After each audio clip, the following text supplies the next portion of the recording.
Okay, this is Math 103, Section 11.1 on empirical and theoretical probabilities.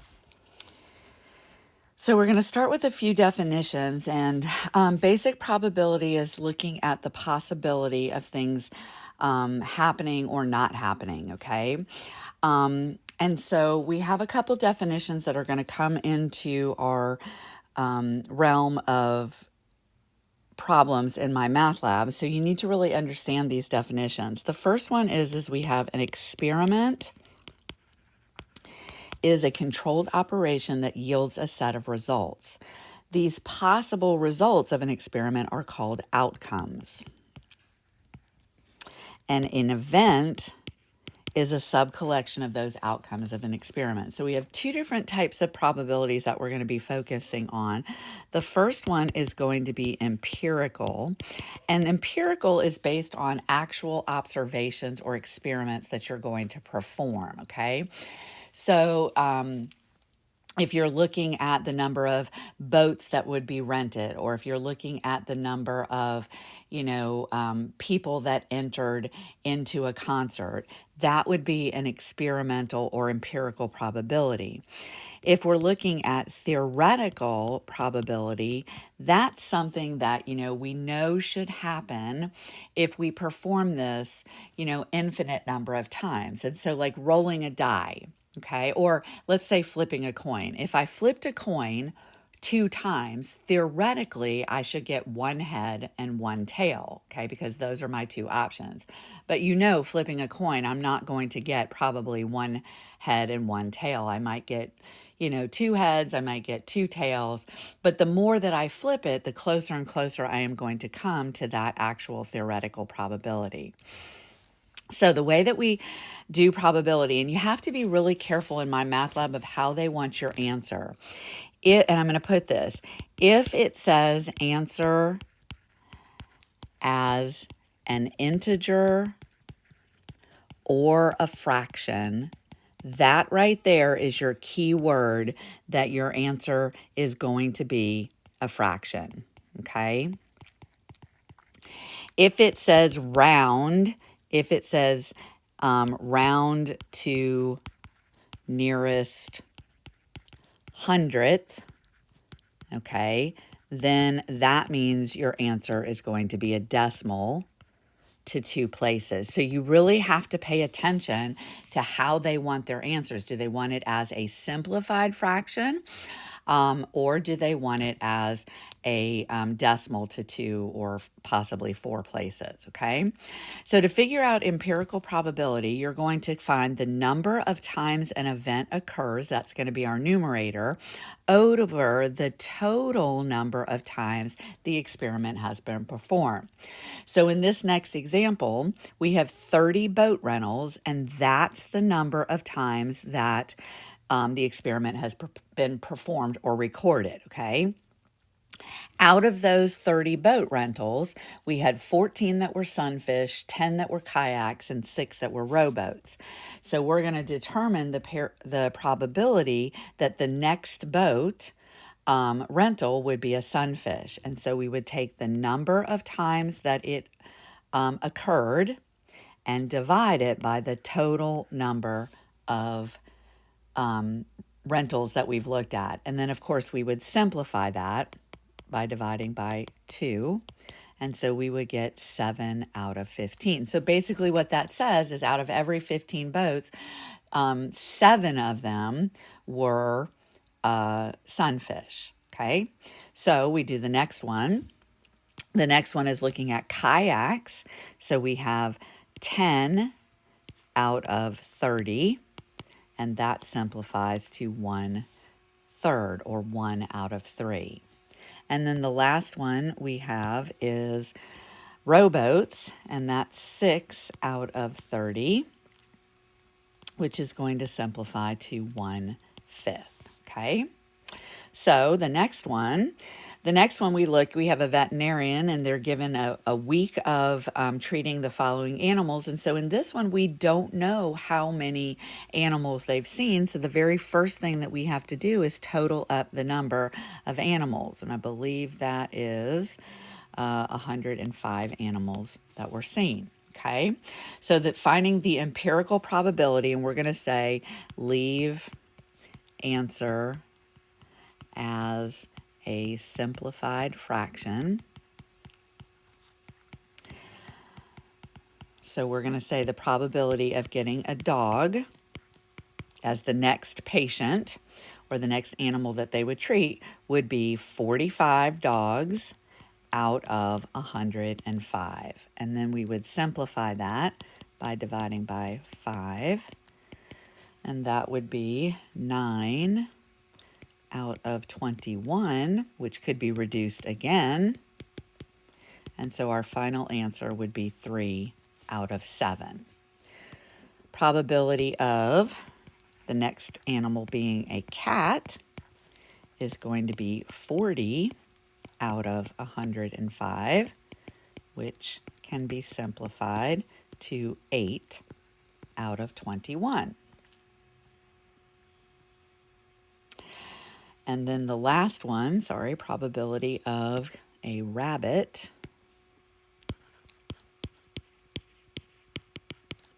is going to be 5 rabbits out of 105, which would simplify to 1 out of 21.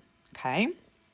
All right, so the next one is going to give us finding empirical probability, and this one is actually asking us to round our answer to 4 decimal places. So right there, that tells you that you're going to have a decimal, not a fraction, but you have to use the fraction to create that decimal.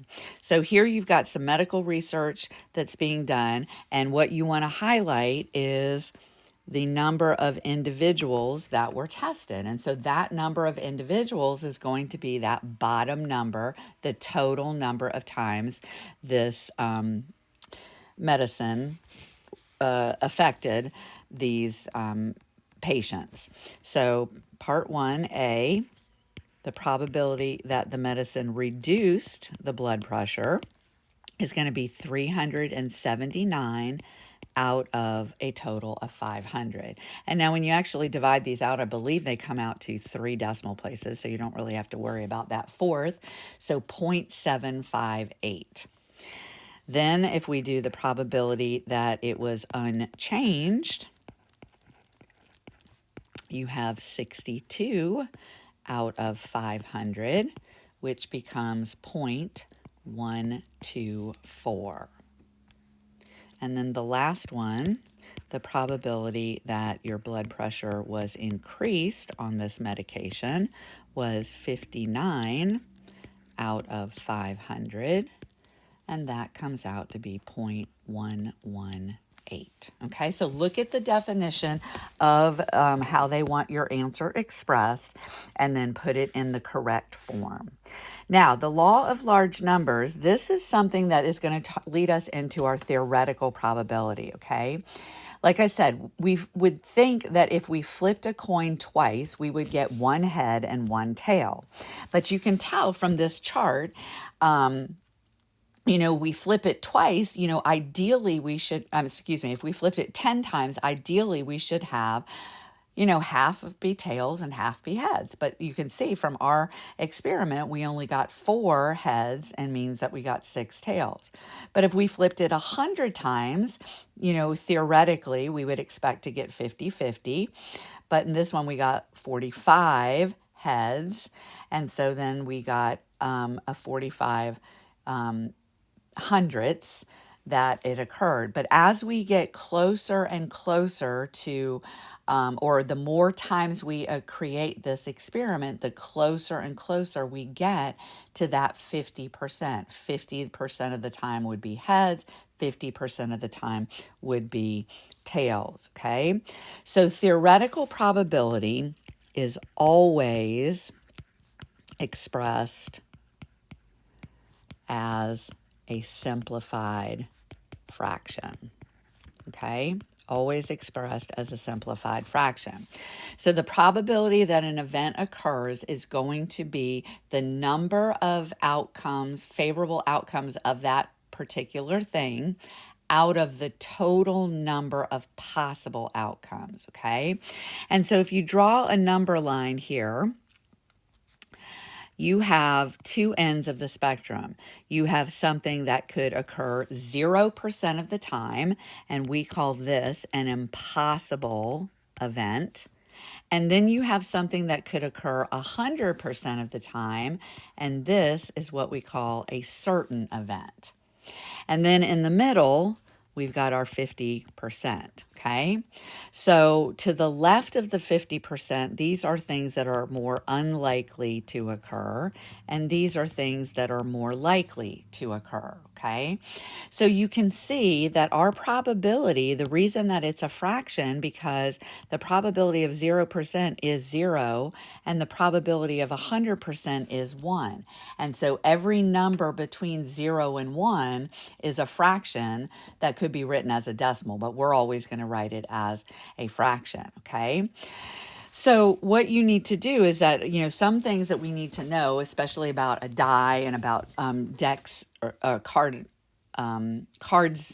that you have, we're going to talk about that and all the possible outcomes. But for a die, okay, a single die, we have the following outcomes. You could roll a 1, a 2, a 3, 4, 5, or 6, okay?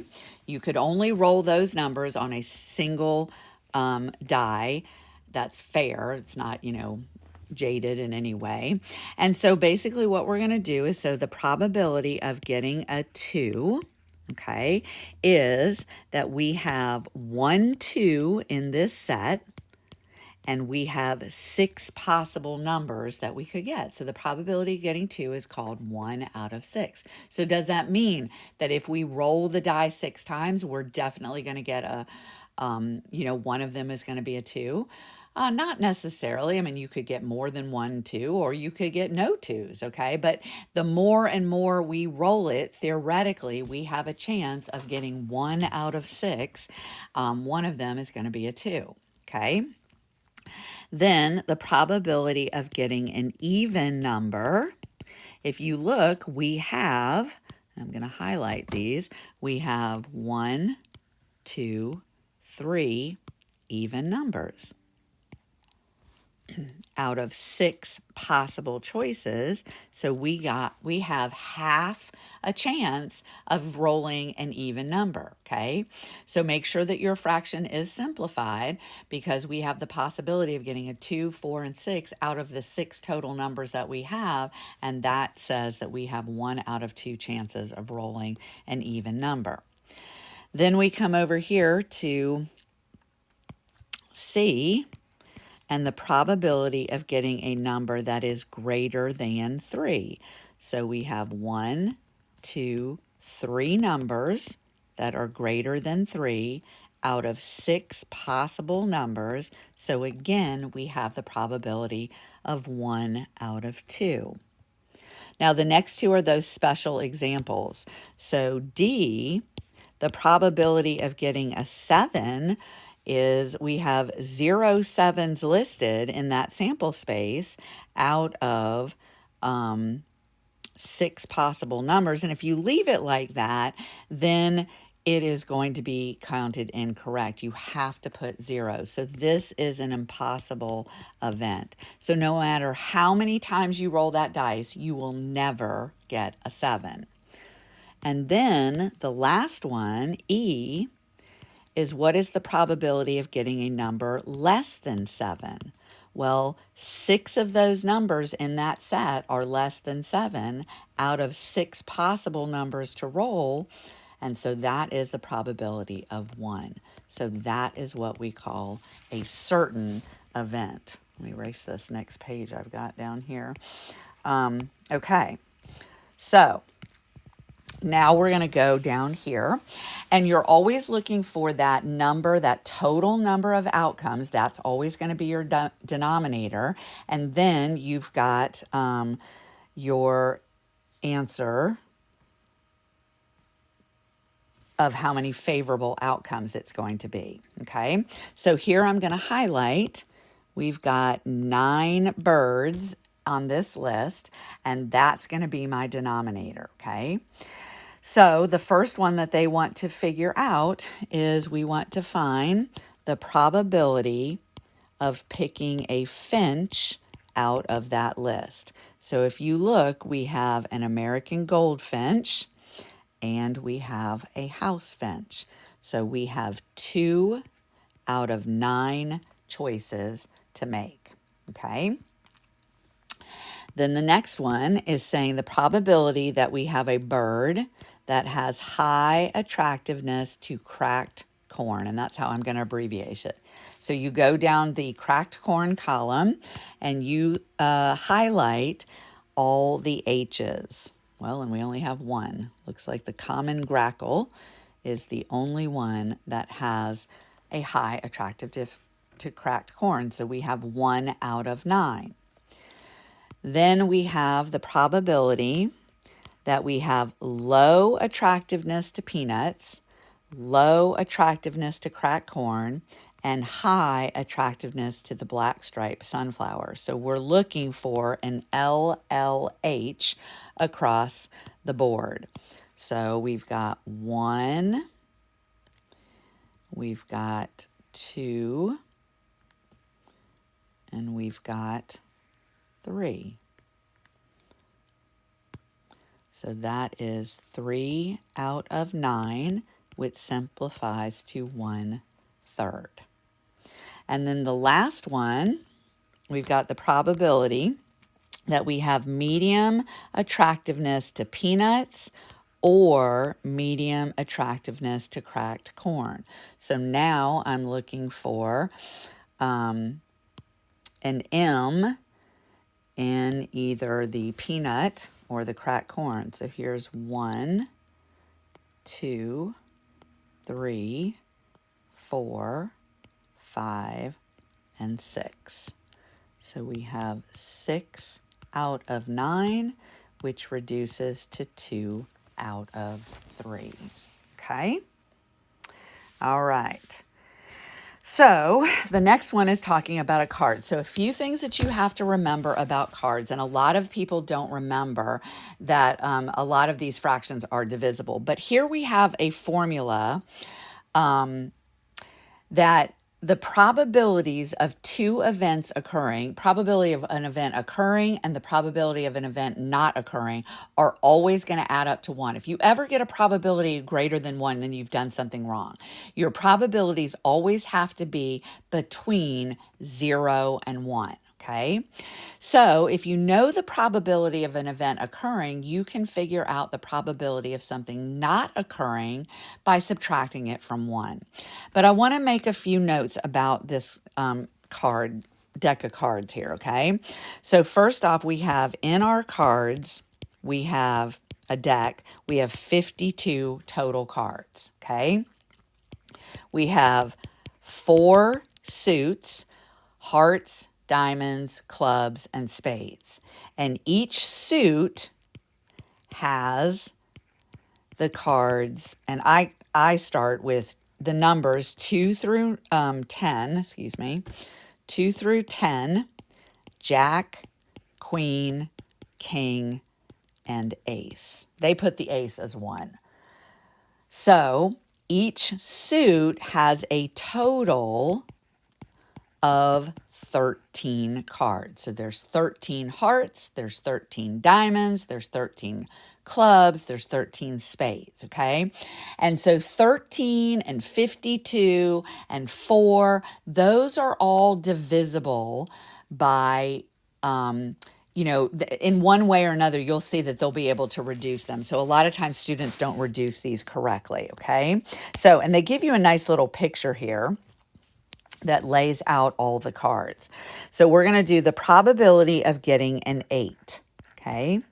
Well, if you look right here, we have 4 8s. We have the 8 of hearts, we have the 8 of clubs, we have the 8 of diamonds, we have the 8 of spades. So there are 4 out of 52, and that is going to be divisible both by 4. So that says we have 1 out of 13, okay? Now, if we find the probability of not getting an 8, we could take that from 1 minus the probability of getting an 8, okay? So, I have to sneeze. Excuse me. So, in order to subtract fractions, we have to change that 1 to 13 over 13, subtract 1/13, and that says we have 12 out of 13. Now, we don't have to do it that way. We could count all the cards that are not 8s, and that would be 48 of them, and put it over the total number of cards in the deck, which is 52, and then we could reduce that to the same thing. So the probability, I'm going to write it up here, another way to do this, probability of not 8, we could do 48 cards that are not 8 out of 52, which then would be reduced to 12/13. So no matter which way you get it, you will get 12/13s, okay? All right, the probability of getting a club, okay? So if you look right here, clubs are here. We have 13 cards that are clubs out of 52. And so then we can divide this by 13, this by 13, and so 1 out of 4. The next one is asking, what is the probability of getting a jack, the probability of getting a queen, the probability of getting a king, either or, okay? So the probability of getting a jack, there are 4 out of 52. The probability of getting a queen, there are 4 out of 52. And the probability of getting a king, there are 4 out of 52. So 4 plus 4 plus 4 makes 12 out of 52. And then I divide both of these by 4, and I will get 3 out of 13. Okay? Now, the next one is kind of a tricky question. In E, what is the probability that you will draw a card that has a heart on it and a spade? Okay, and there are no cards that have a heart and a spade. So that probability would be 0. Okay, and then the last one, the probability of a card greater than 5 but less than 9. So greater than 5 but less than 9. That means we have 6, 7, and 8. So we have 4 6s, 4 7s, and 4 8s all over the total number of cards. So we will get 12 52s, which we just simplified up above, okay? And then the last thing that you need to know about your probability is this, that a probability that an event cannot occur is always 0. The probability that the event has to occur is 1. And your probability is always going to be between 0 and 1. And then the sum of those probabilities is going to equal 1. So that finishes up 11.1.